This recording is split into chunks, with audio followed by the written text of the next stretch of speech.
Join lifelong Star Wars fans Lauren and Steph as they dive into the world of Star Wars fan fiction, discussing a new fic each month, breaking down the writing style, characters, canon relationship, and more. This is your source for Star Wars fan fiction recommendations. So come on and find out why it's one hell of a fanfic. Hey y'all, I'm Steph and this is Lauren, and welcome to One Hell of a Fanfic, where we talk about a new Star Wars fanfic every month. Lauren, how are you?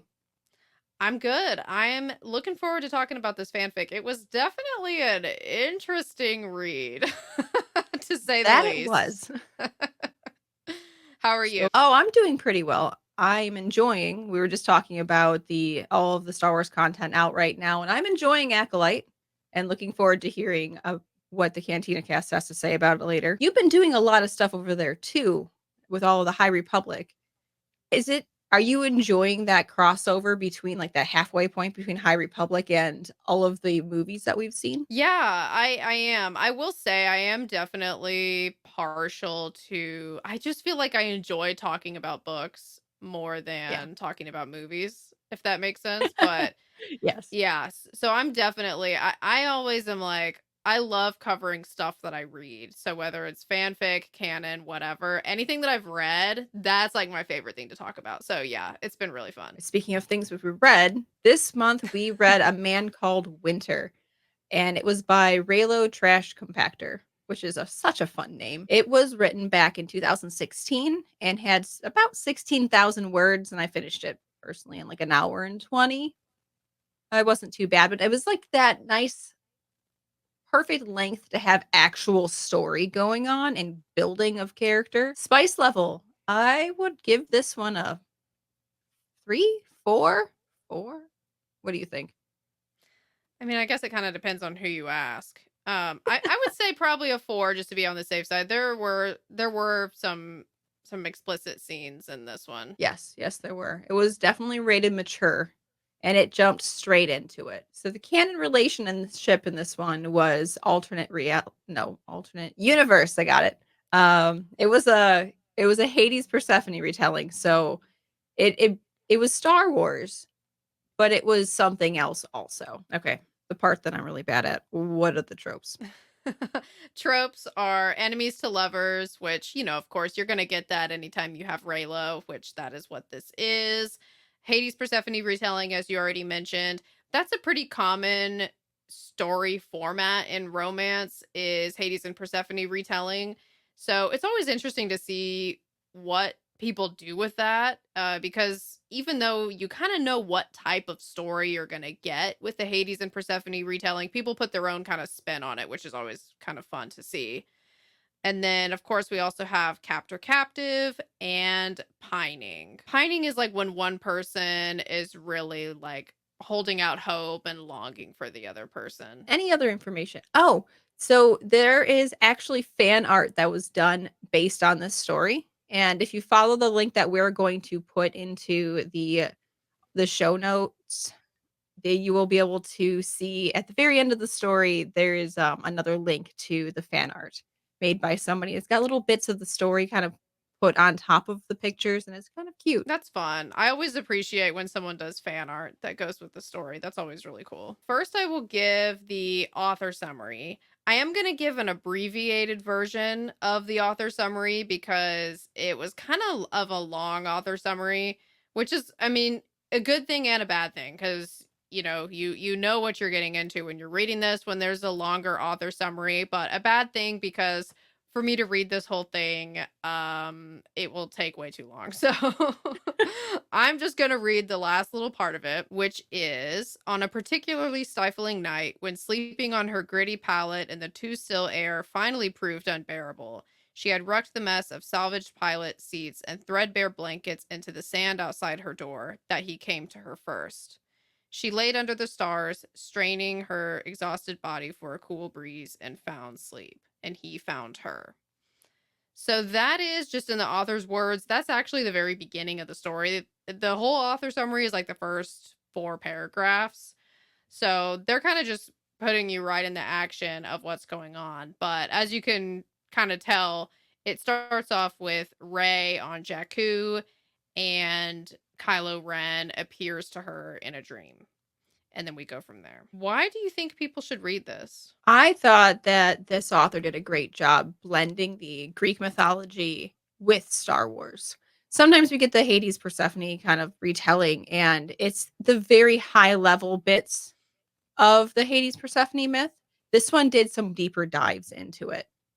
And as I mentioned earlier, it's a really good length to have a full-fledged story um without missing things, but also without like overtelling everything. Okay, yeah, that makes sense. In a minute, I'll have to get you to tell me some of the deeper dives that it goes into, because I know you know a lot more about Greek mythology than I do. So some of the references probably just went over my head, but either way, if you know the general story of Hades and Persephone, you can still tell kind of like what this author was working with, which is nice. Yeah, I mean, I agree. If you like Hades and Persephone retellings, if you like that type of story format in a romance, then that would be my main selling point on this one.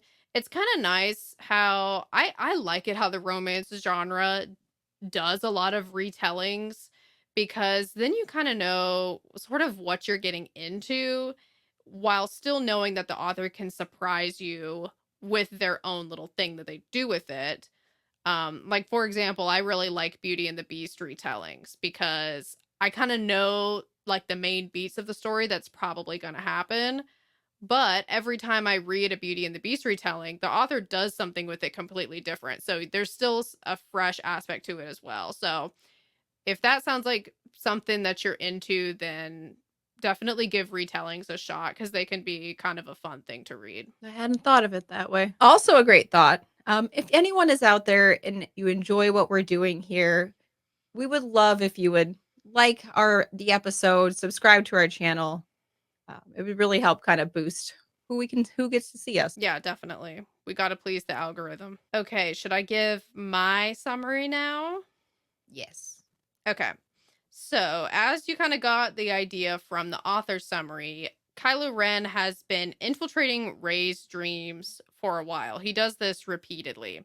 And I will say that this is what we were kind of mentioning a little bit earlier when we're saying that the story kind of gets right into the explicit scenes. When I first started reading this, I was like, oh no, did I accidentally choose one that there's like no story at all? But don't worry, there is, well, I don't know, because it depends on the person. I like it when there's like more story, but that's just like a personal preference thing. But the story did come, so don't worry. There is still a story, even though we get started off on kind of a graphic foot with this, for better or worse. Um, but so anyways, so he appears to her in the dreams. The dreams are oftentimes explicit in nature, and eventually he actually appears to her for real. And he takes her to a place called the Underground, which is his secret base. And the reason that he does this is because he wants to train her in the ways of the Force. He can tell that she is gifted in the Force and he wants to help her with this. And he keeps asking her if she'll train with him, and she keeps refusing him. And even though she refuses to train with the Force, she is willing to spar with him. And so they do start sparring with the staffs. And then at one point, they also start sparring with lightsabers too. So he is still helping her learn in that way. And another thing too that happens is he's always asking her to have dinner with him, and she keeps saying no.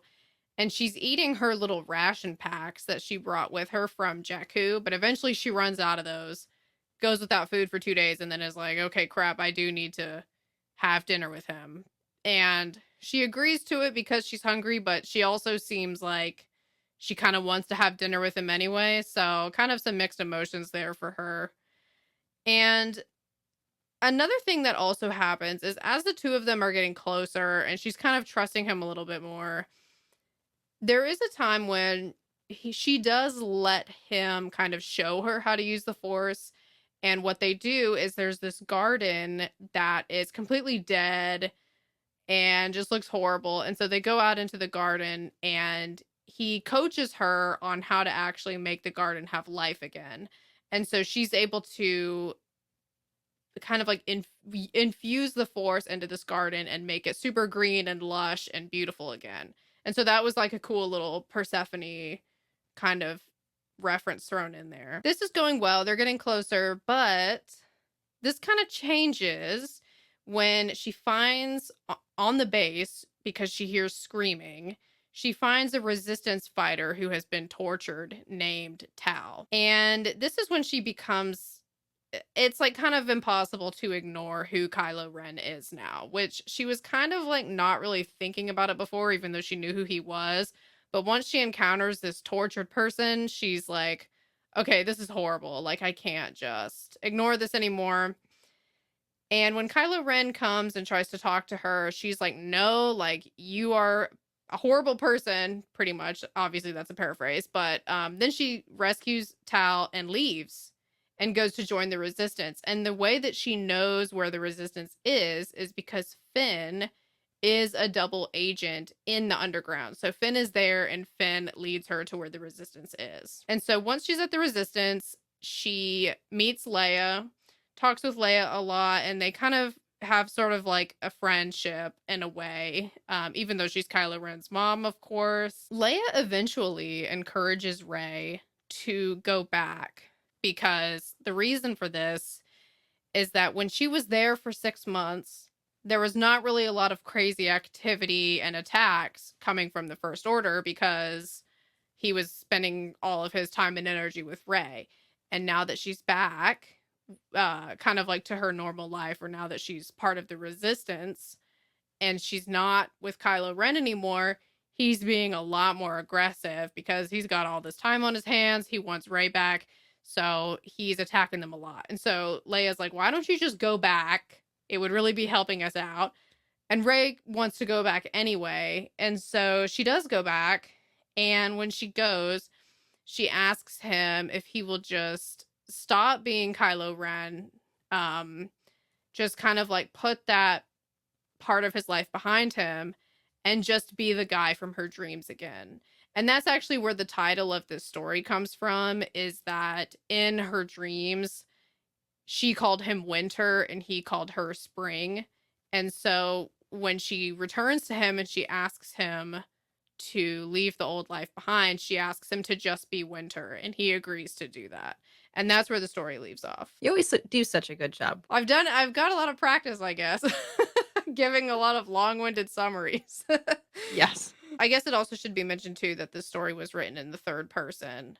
We're mostly inside of Rey's head. We don't really get inside of Kylo Ren's head very much. No, yeah, it kind of follows her around. So it was Kylo, Rey. I think Tal was made up. I believe so. No, we had Finn and then Leia. And that was really it. We don't see many people. It's really based around the two of them. What did you think Oh, about we how got Poe. these?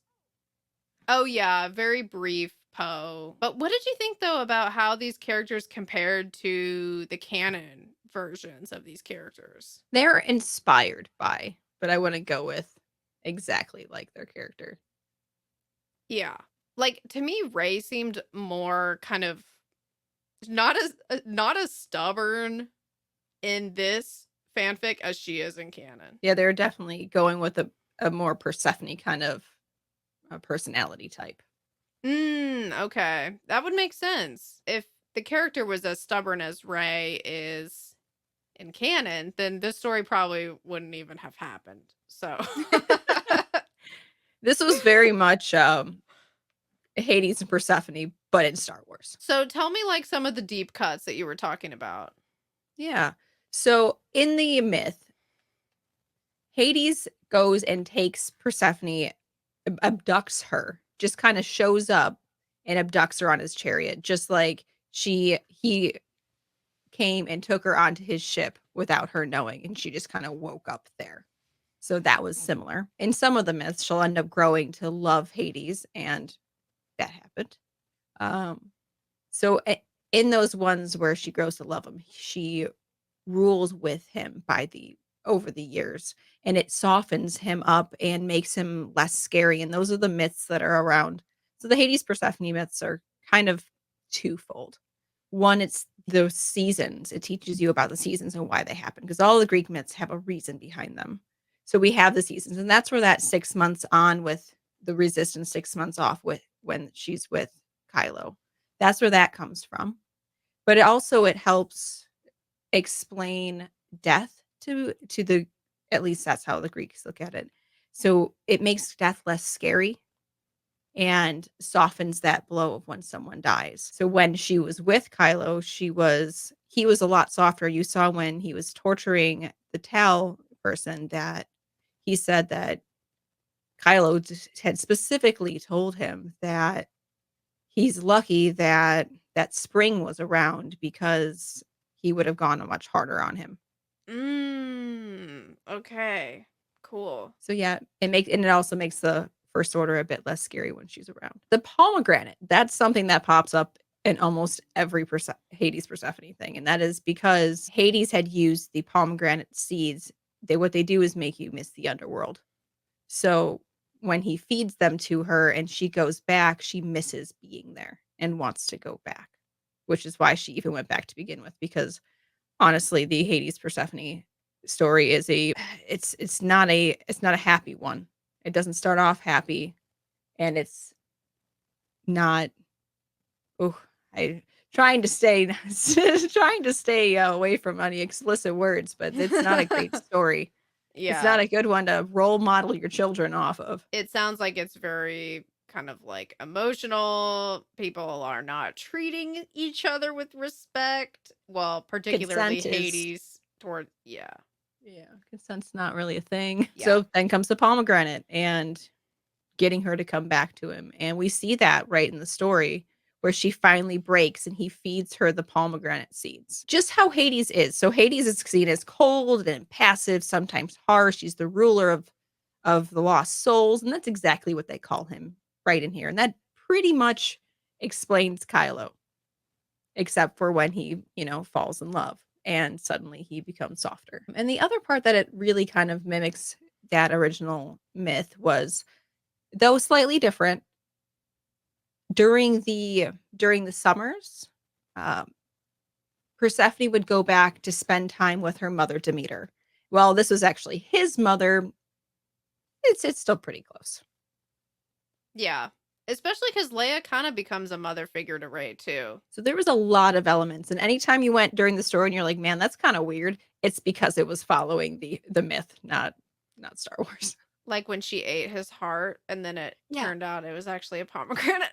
Oh, that part was like, I was like, "What is going on here?" I was like, oh my God. This story, there were moments where this story was a bit of a roller coaster, which I mean, it makes sense that it was because of the type of story that was being told. I mean, I think it was supposed to be a roller coaster, but man, that was sure interesting. It was like a pretty graphic scene of her eating his heart, and you're like, oh my God, what? And then it turns out that it was a dream and it was actually a pomegranate that she was eating, right? Yeah. Yeah, okay, I'm making sure I interpreted that right. There No, was no, another she thing. wasn't chomping on his heart, don't worry. Yeah, okay. Well, and that's another thing about this fanfic too, is that there's so many dreams that sometimes Mm. you're kind of like, and I think this was intentional on the author's part because it feels very much like sort of like the dreams are kind of blending with reality and things that happen in the dreams sometimes come true later sort of thing. So sometimes you're kind of like, wait, is this a dream or not? Yeah. Some of the wording was a little bit confusing at times too. And maybe that was intentional. I don't know. Yeah, to me it felt like the lines were being blurred between like reality and the dreams that Kylo Ren was making happen. Well, what did you have? Did you have any other like reactions as you were reading this other than the heart being gross? um, the beginning part before I knew this was a Hades Persephone retelling. Every other one we've read has been so soft ish that I wasn't expecting all the consent violation kind of. There we go, consent violation. That's the one I was going for That's the earlier. word I you're wasn't looking for? expecting those undertones. Those undertones, yes, exactly. I was not expecting all of that. So it was a little triggering for me. And I was like, oh. Um, and then I was like, wait, I know why this is. It took some time. Yeah, it was definitely a little bit of a darker tone to this version of it. So I could see where you're coming from on that, because it did have its dark moments. I will say something I did enjoy, which I guess kind of interesting because I was just saying it was kind of a darker tone, but at other times this story, it felt like it had like a very magical setting. Like it definitely was still in the Star Wars universe, but it almost felt more like a fairy tale at times. And it was just like, okay, the main like locations in Star Wars still exist and things like that. But I feel like this story could happen in really any setting, which I guess that's why Hades and Persephone retellings are so popular. Um, but yeah, it didn't really feel like super rooted in the Star Wars universe, if that makes sense. I mean, she even had a secret garden. Like, doesn't get much more magical than that. Did you have a favorite scene? Yeah, I would say, well, you mentioned the garden. I would say when she uses the force to return the life to the garden, I felt like that was a cool ability that I wish we had something kind of like that in canon. I can't think of an example of something quite like that. I mean, of course, we have force healing, but this was kind of a different level because it's all this dead plants and she brings them back to life. And she's kind of like creating the plants herself. So I thought that was pretty cool. So, and I liked it how he's kind of like encouraging her how to do it and helping her like visualize what she needs to be able to actually make it happen. So I liked that scene showing the dynamic between the two of them. And then also this kind of interesting ability that we get to see was fun. I can't think of anywhere in canon that that happened, which it feels like it should. It's just, life force. So, You would think if force healing is possible, you would think something like that might be possible too. But creating life, that's like a whole nother yeah, those plants are dead. situation. Yeah, that's So, creating life is kind of like Sith, kind of like getting closer to the Sith, maybe in canon at least. So maybe that's why we don't see it. do But we even see like them helping flowers bloom any or something? I don't think so. I mean, we see healing. Like in the High Republic, there's some scenes where like they're healing a landscape or they're healing people or they're healing something that's sick, but that's kind of different than Yeah. completely creating life. All right. Well, my favorite scene is unsurprisingly the lovemaking scene, but for not the reasons that you would normally think it is. I really enjoyed that. It was in that last bit where you really see kind of some of that more stubborn Ray come out and is more true to character, but you're also getting more character development in there, where it's showing her kind of coming to power as the queen of the first order in this case, but the underworld, and she's kind of bringing him along on this journey, peeling back all those layers of who he has been in the past and who he is now. And they go through like Kylo and Jedi Killer, Winter, and all the way down to Ben before they kind of backpedal to Winter. You see or you read her kind of bringing him forth on that journey and not letting him get away with whatever he wants to get away with. She's kind of becoming that queen. Yeah. It's interesting because I feel like in a lot of Raylo fanfics, at least the ones that I've read, a lot of times Kylo Ren does not go back to being Ben. Have you noticed that? Yeah, not in the ones I read at least. Yeah, like he usually will. A lot of times it ends with a compromise of, okay, well, if you won't be Ben, like, will you be like this instead? So he ends up not being as bad a lot of times, but he's usually not comfortable with going back to being Ben, which I found interesting. Maybe we just don't read anything where we want him to be completely good. Yeah, well, and in this one too, it does kind of make sense because there is at one point in the story, there's one of the dream sequences, Ray sees a flashback of Ben as a child, and his childhood seemed very dark. Like the Yeah. flashback is a little stressful. Like he's like scratching himself, he's upset because his parents aren't around. Like it's very I mean, it's dark. I mean, It that's is. another yeah, that's really the only way to say it, I guess.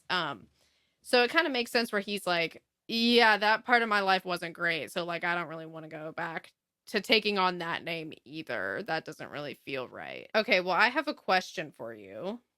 Oh, yeah. Were you surprised at all that Leia was the one that encouraged her to go back? No, actually, I really wasn't. Leia always seems to be that one that kind of helps guide you to where you need to be and has always those Mm. words of wisdom. And even if she doesn't always say it, she does have the right things to say at the right time. And she wasn't like, "Ray, you need to go back." She was like, "And how do you feel like that about that?" Basically, and like kind of trailed off and let Ray get there on her own. That's such a good point about Leia being the one that directs people where they need to go. Kind of like she helps people like become their true self, I guess you could say. So yeah, maybe you're right. I mean, I guess the reason I was surprised is because at first I was like, well, doesn't Leia want Rey to not be at the First Order? you Right, know? that seems like a weird choice. But the way that you just worded that though, you've kind of got me sold because I mean maybe yeah, she could probably tell that Ray was wanting to go back deep down cuz Leia is very intuitive like that. I mean, I guess also as a general, if all of her people are dying because she's holding on to the one Jedi that no one likes anyway, like, send the Jedi back. She's like, "Get rid of this girl. She is more trouble than she's worth." Yeah. Yeah, I mean sometimes you do have to make the tough decisions as a general. Yeah. Okay, did you have any questions for me? Yeah.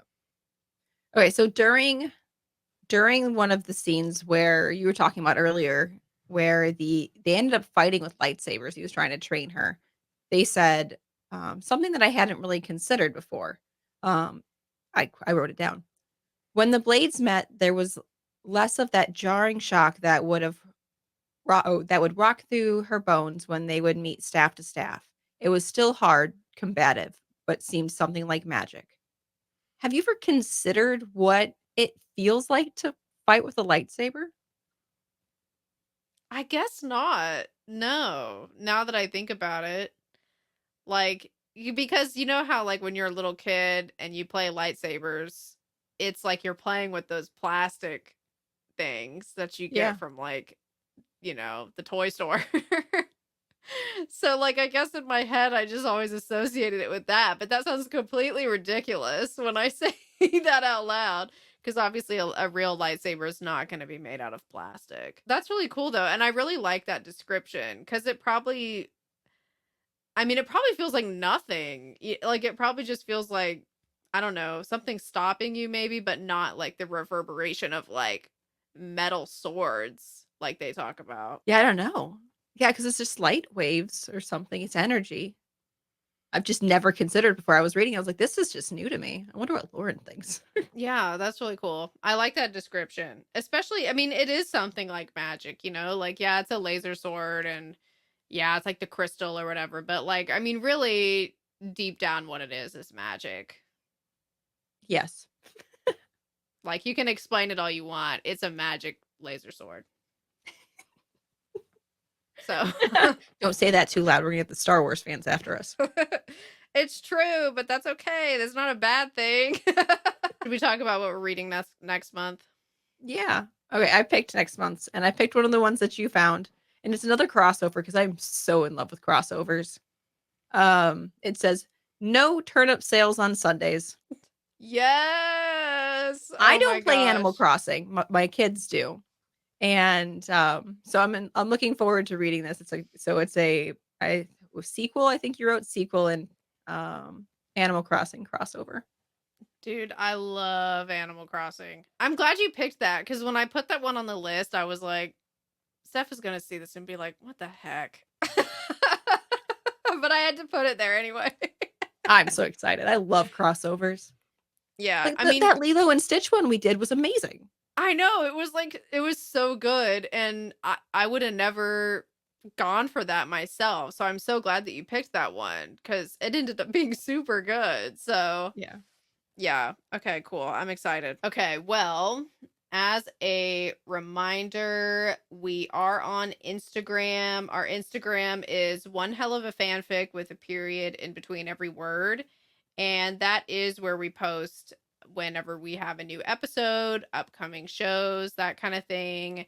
And we are also on YouTube as well. So if you want to watch while you listen, our YouTube is called One Hell of a Fanfic. All right. Well, we will see you guys next month. All right. Thanks so much for joining us at One Hell of a Fanfic. On this podcast, we discuss Star Wars fan fiction, but we do not own the rights to Star Wars or any of the written works we cover. We have no affiliation with Lucasfilm or the fanfic authors we credit for their work. For questions, please email us at onehellofafanfic@gmail.com.